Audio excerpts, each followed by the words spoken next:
I think, I mean, all film is fantasy in some sense, and I think it aids in the success of the movie. But I'd be concerned to know what that real life pairing would actually be. Who is the first son, and who is the Prince of England right now? Uma?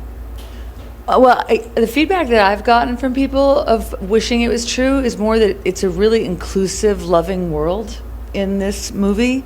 There's some conflict, there's some struggle for people to be accepted for who they are, but compared to, I think, what people are really facing in the world, it's a very elevated and hopeful world that these characters are all living in. We also made this movie when we still had, COVID was unfortunately still a thing. Yes. So we didn't get to rehearse. We got to have lunch together one time. We did, that was nice. We had lunch together one time, and that was the only time I got to speak to anyone in the cast.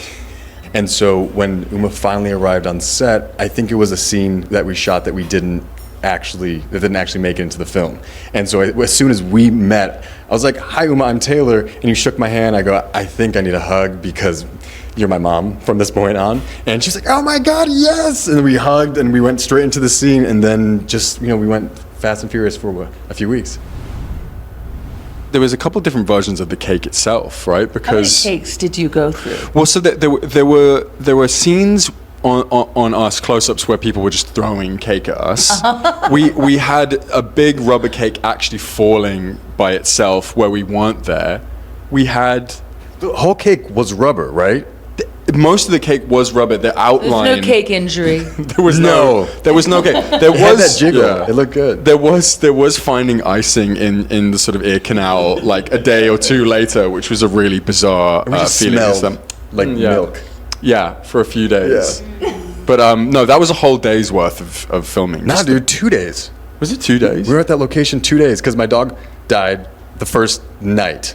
And then I came to set the next day and I was like, "Hey guys, my dog died, everything's gonna be fine, just keep it on the low." Everybody looked at me like, "Hey, I'm so sorry." I was like, "Oh, this is a comedy, we need to get out of here." I'm like, "Let's just cue the cake." But it was 2 days of, cake. We had about a week of rehearsals, and then I got COVID. And so we did rehearsals virtually, and then we went right into it. And I think as soon as Nick and I met, we knew how beloved the book was, and we knew we had to get it right. And so we just kind of made a pact. We're like, "All right, all in, let's do this," and just trust each other from the get-go. I think Nora is her own person as well. I think she's really full and vibrant, and I think that sort of brings out this beautiful side that we see in Alex. But yeah, I think she's happy to support and encourage and lift up and get Alex to embrace all that he is, all he is. There's a lot happening in the U.S. and in Texas in particular, and I hope that we continue to try to move forward, or not continue. I hope we move forward again. We turn around a little bit. Well, again, I think to see the positive, the hopeful side of human nature, it's strong in this movie, and it's a real thing, and it can manifest, and it has manifested before. I think we're all seeing a lot of backsliding and a lot of fear and confusion, but hope and love is an option, and I think we have to just hang in there.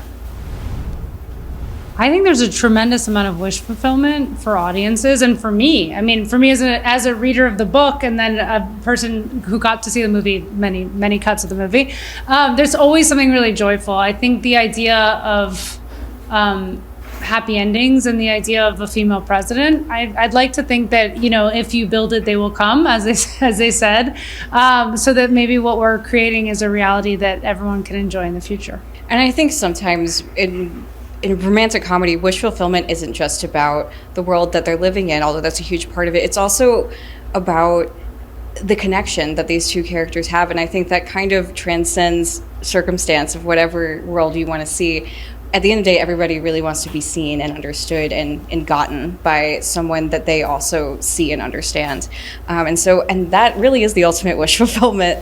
So I think when you put that like icing on top of a cake of a better world, then it's pretty delicious. Yeah. The other thing too is that when we were making the film, we knew we were making a fairy tale, and we knew it needed to operate on that logic, but we also wanted to make sure that the movie made logical sense, that we were not cheating on reality.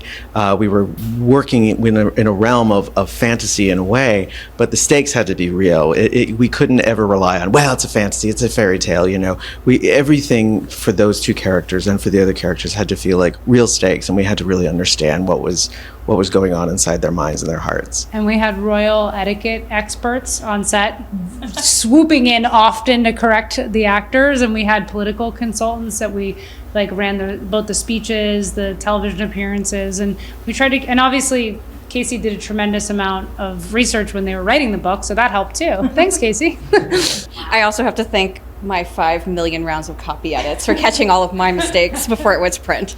I mean, the wildest thing about this was it was March of 2019, so the book wasn't even out yet when I got the first call about wanting to option it, and I was living in Colorado, sharing a house with 3 friends, had no job, no health insurance, just kind of seeing if this thing worked out, and the next thing I knew, I had 9 producer calls lined up to talk about who was going to make this movie, and I really connected with Berlanti, and then we had, I had Amazon, Bree at Amazon flew to Colorado and took me out to lunch and told me how Amazon was going to take care of this baby, and it was just one of the most indescribable, surreal experiences of my life, as somebody who had not even yet put out their first book, and it was just an absolute fever dream, and then 3 years later it existed in the world. I think for me, I love a romantic comedy, but I want to believe it. I want to believe that the obstacles are real. I want to understand why these people can't be together, and I want to be able to really root for them as an audience member, for them to kind of get past all the obstacles, internal, external. This thing of I didn't get their number is just for me not enough. So this felt like, these are some real there's internal obstacles, there's external obstacles. There's so many reasons why it's so hard for them to be together. But as I'm a pessimist, but I think underneath every pessimist is actually a really big optimist. So the idea of wanting these 2 men to figure it out was just undeniable. I was so invested in the book. So the idea of, and it was pretty obvious. There's a reason why there was a bunch of producers calling. The book was just so incredibly well realized, and it felt in a lot of ways like a movie. I don't remember anymore what's in the book and what's in the screenplay, where it started. To remember. And I think that for me is a sign of a very successful adaptation and relationship with the novel and with the author of the novel. There's just absolutely no daylight between the book and the movie in terms of intention and purpose. Writing the screenplay was the ultimate in fan fiction, because I loved these characters so much. I loved Alex and Henry so much, and reading the book for the first time, I genuinely wanted to live inside of their lives and inside of that book. And so adapting it and then making the film felt like a real a special opportunity that most people don't get with a book that they love. In the book, the scene where Alex comes out to his mom, she handles it in a very type A presidential way, where she's like, meet me back here. Here's a calendar invite. I'll see you in 30 minutes. And when he comes back, she's prepared a PowerPoint presentation of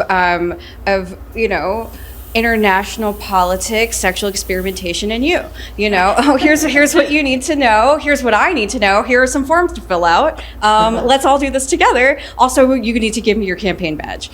And so I think, in the book, there's 400 something pages, so you need to have those moments of comedic relief. But I love that Matthew made the choice to have that be a quieter, more sincere, more intimate scene between Alex and his mom, where he tells her that he's bi for the first time, because it's really important to take care of that moment on the screen because it is so rare to see depicted in film. And I loved that scene. And I think Uma and Taylor did just absolutely crush that scene. It's beautiful. Yeah, that filming that scene was a particular joy for us, and the two of them, it's on the screen. The affection that those two actors have for one another, and the respect they have for one another. For me, writing that particular scene, and when we got to shoot it, it was, I came out to my parents in the '90s, and I did not have that scene with my parents. I love my parents. My parents love me.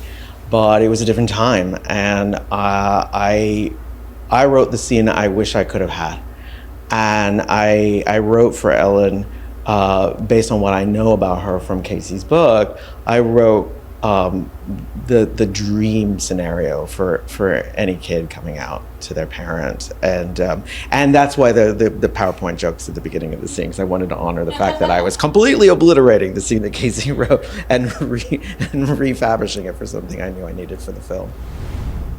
My hope is that young people vote and are engaged, because sometimes you don't get the fantasy of Uma Thurman, but the reality of the choice that you're facing is enormous and will affect your life and the life of a lot of disenfranchised and disadvantaged people, including anyone with a uterus and anyone who doesn't identify as heterosexual, and so I think so I think the thing that I would hope is that people realize that maybe a slightly more loving administration is possible if you get out and vote. And I think also there's a beautiful sequence of Alex campaigning in his home state of Texas, which turns blue at the end of the movie. And hopefully people will take from that there are a lot of disenfranchised voters out there in red states who really need our support and really need our help and our money and our attention, and that they're not to be written off, that red states are full of progressive, marginalized people who have just historically been left out of these conversations.